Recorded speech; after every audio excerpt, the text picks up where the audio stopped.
In this video, I'm going to show you how to install ProxMox virtual environment on Raspberry Pi 4. Using the ProxMox, you can create and manage virtual machines on Raspberry Pi 4 through the web interface. Now, PiMox is a port of ProxMox to the Raspberry Pi, allowing you to build a ProxMox cluster of Raspberry Pis. Now, without further ado, let's get into installing the ProxMox virtualization server on Raspberry Pi 4. Before starting this video, I want to know you that these are the requirements to set up a ProxMox on Raspberry Pi. You need a Raspberry Pi 4 with at least 4 gigs of RAM, an Ethernet cable for internet connection, an SSD with a storage capacity of at least 120 GB, the decent power adapter that supports overclocking. Alright, first things first, open your web browser and head over to this link. Now this will take you to the GitHub page. You can go ahead and read through and get comfortable with the ProxMox installation guide. Then go ahead and click on this link. Then choose images and look for the latest version of Raspberry Pi OS. I'm going to go ahead and choose this one and download it. Once it's done, save it somewhere on your computer.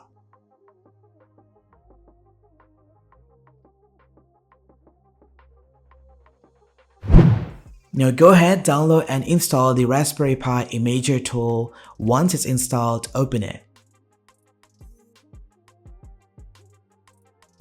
Then connect the external SSD to the computer via USB 3. I'm using a 120 GB SSD. For better performance, you must use SSD rather SD card. Then go ahead, choose OS, scroll to the bottom and select Custom and import the image file. Then choose Storage and select your drive from here. Then click on the settings, enable hostname and name it. For now, I'm going to type rpi4. Please remember this hostname and we need it to find the IP address of Raspberry Pi. Then enable SSH and change the password for the default user Pi. Now save the changes and click on Write. Wait for some time to finish.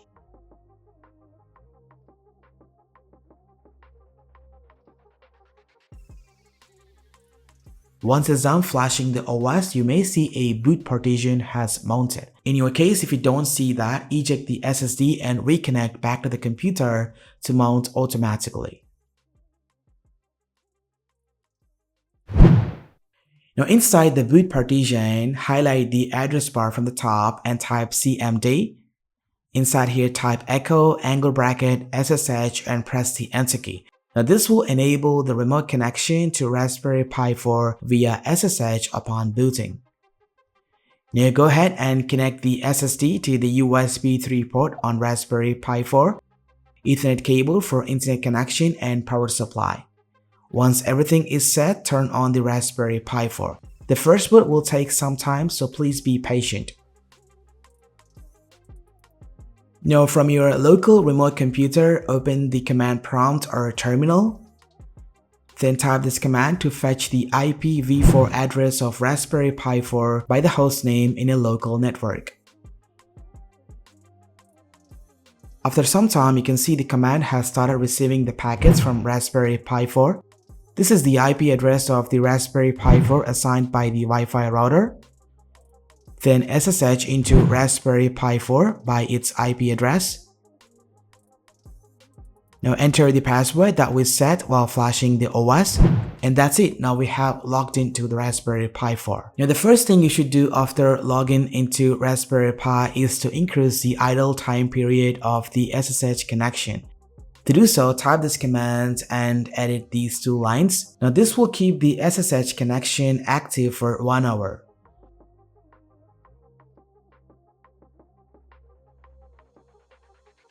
Once it's done, save the changes and reload the SSH daemon by running this command. I'm going to head over back to the GitHub page, then copy this URL and clone the repository.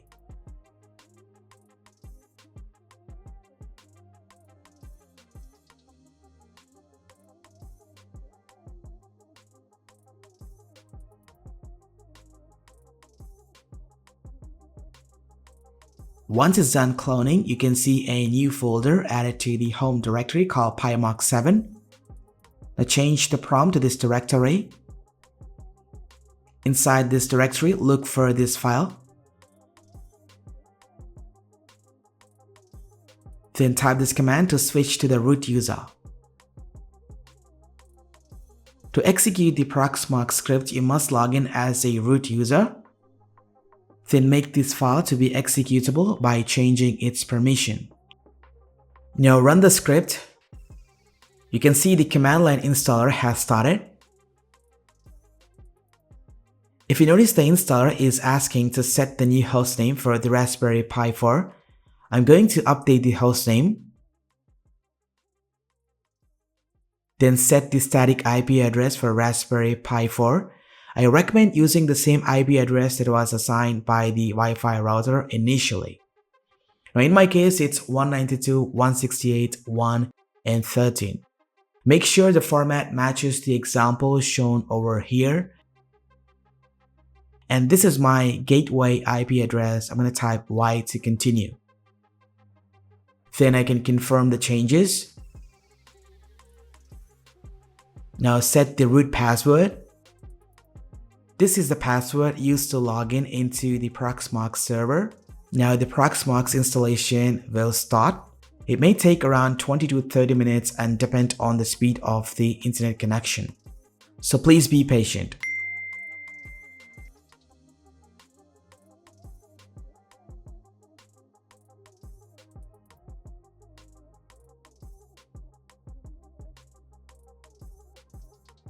Once the installation has finished, the Raspberry Pi 4 will reboot automatically.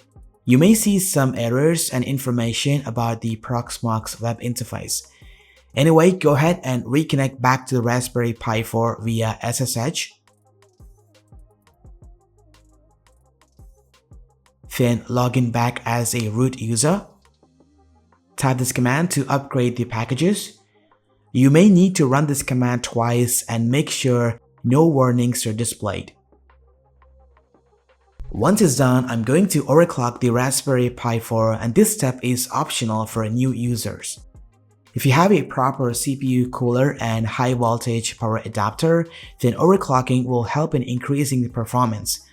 Go ahead, type this command and add these lines to the bottom. This will overclock the Raspberry Pi CPU to 2 GHz, GPU to 700 MHz, and the voltage value is set to 6. Once it's done, save the changes and reboot the Raspberry Pi 4.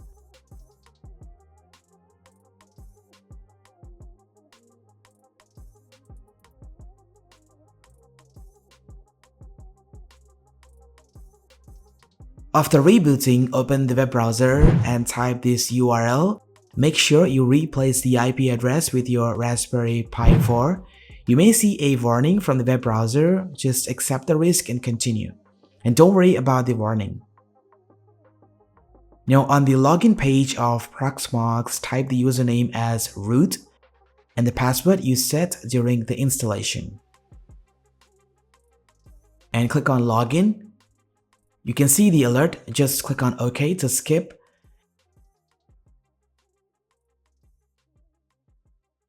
Now as you can see, this is the web interface of ProxMox. Now using the web interface, you can create, manage, and remove virtual machines. You can also create a cluster with multiple Raspberry Pis.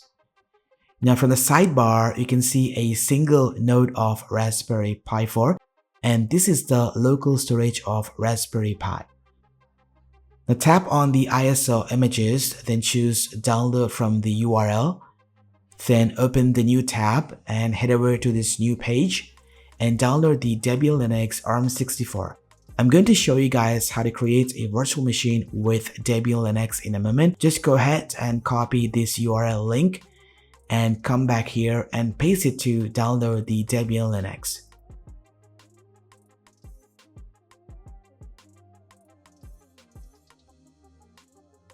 Once it's done, you can see the Debian Linux added to the local storage.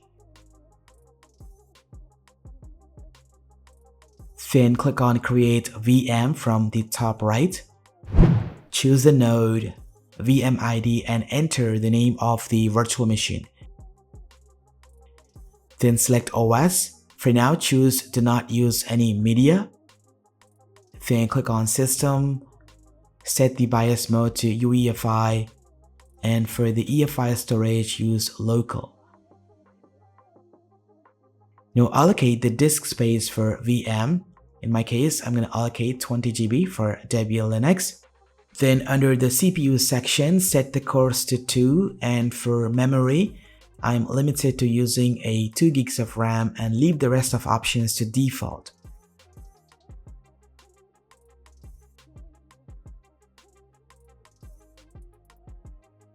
Now just go ahead, give it some time for ProxMox to create a virtual machine.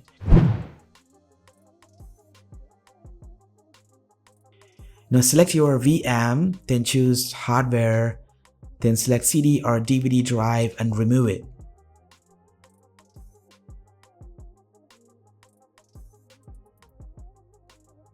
Then click on Add, then choose CD or DVD drive. Change the bus type to SCSI2, then select the local storage and attach the ISO file. Now click on Add, then choose Options to select the boot order and drag the SCSI2 to the top to make sure it's the first drive to boot the OS.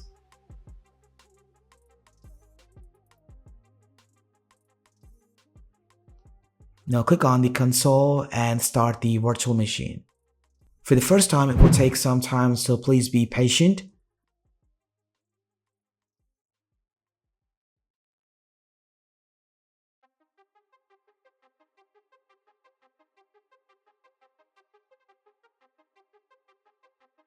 Once the VM has started, as you can see the Debian installer, I'm going to quickly go through the installer and set the Debian Linux.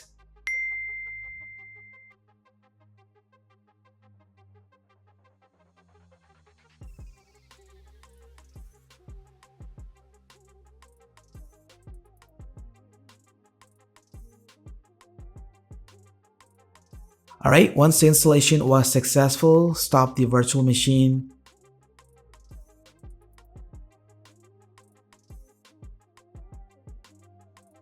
Then choose Hardware, select the CD or DVD option and remove it.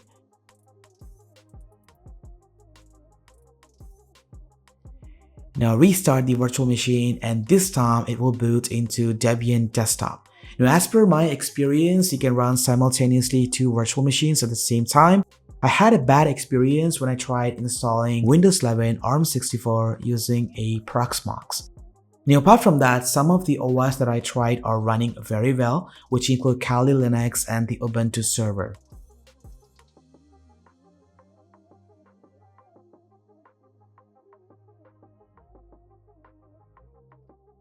Overall, I would say ProxMox is a simple and open source virtual environment that allows to creating and management of virtual machines on Raspberry Pi. Don't expect Raspberry Pi to work like a PC. It's just an experiment and helps you learn a lot about a virtual machines. And that's pretty much it. This is how you install ProxMox on Raspberry Pi 4. Let me know what you think about it in the comment section down below. Thanks for watching my video. This has been KSK Ryle. I'll catch you in my next one.